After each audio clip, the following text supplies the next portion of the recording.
আমরা এখন আছি সেই বান্দরবন জেলার নাইখুংছড়ির আশাতলী রাবার বাগান। আমরা এই যে বিশাল একটা রাবার বাগান দেখছি, পাশে দেখতে পারেন যে চা বাগান। একটা সুন্দর মনোমুগ্ধকর দৃশ্য, বাংলার অপরূপ লীলাভূমি আমাদের এই বাংলাদেশ। সেখানে নাইখুংছড়ি রাবার বাগান, চা বাগান দেখার মতো, যদিও আমরা অনেকে আসি না এই জায়গায়, কিন্তু আমি সবাইকে আসার জন্য অনুরোধ করব যে আপনারা দেখে যাবেন বাংলার অপরূপ। এখন তো চমৎকার, হ্যাঁ, বেশি দূর না। নাইখুংছড়ি মনে হচ্ছে অনেক পাহাড়, কিন্তু আসলে জায়গাটার চতুর্দিকে পাহাড়, ভিতরে সমতল। হ্যাঁ, এই আসতেছে আমাদের আর এক সহকর্মী SM ফরিদ আহমেদ। হ্যাঁ, আমরা দেখতেছি। আচ্ছা, কেমন লাগলো এই অনেক চমৎকার, অনেক সুন্দর।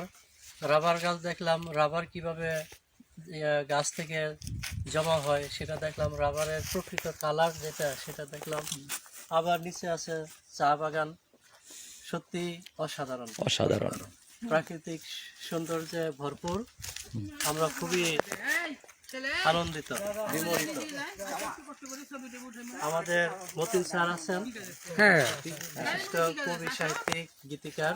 ধন্যবাদ উনি আপনাদেরকে। কিছু বলবেন, আমরা শুনি। ধন্যবাদ ওনার আপনাদেরকে। অনুভূতি কি? অত্যন্ত চমৎকার একটি জায়গায় এসেছি আমরা। আমাদের উচিত প্রত্যেকেরই এই সমস্ত জায়গায় এসে বিভিন্ন অভিজ্ঞতা অর্জন করা। আমরা সরাসরি রাবার কিভাবে উৎপন্ন করতে হয় আমরা দেখছি, এবং কিভাবে কালেকশন করে এখান থেকে আমরা সেটাও দেখেছি। এখান থেকে এই যে বিশাল চা বাগান দেখা যাচ্ছে, সেই চা বাগানের অপর প্রান্তে মায়ানমার। তো আমরা এই অভিজ্ঞতা অর্জন করেছি।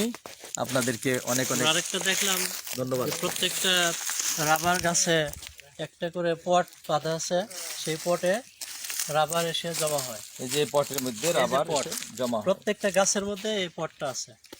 সত্যি চমৎকার একটা বিষয়। দেন আবার। হ্যাঁ, ওই যে একটা নিচে একটা বাড়িও দেখা যাচ্ছে আর কি, এই চা বাগানের নিচে আর কি। আমাদের পর্যটকগণ যারা আছেন সাথে, ওনারা চলে গেছেন ওই জায়গায়।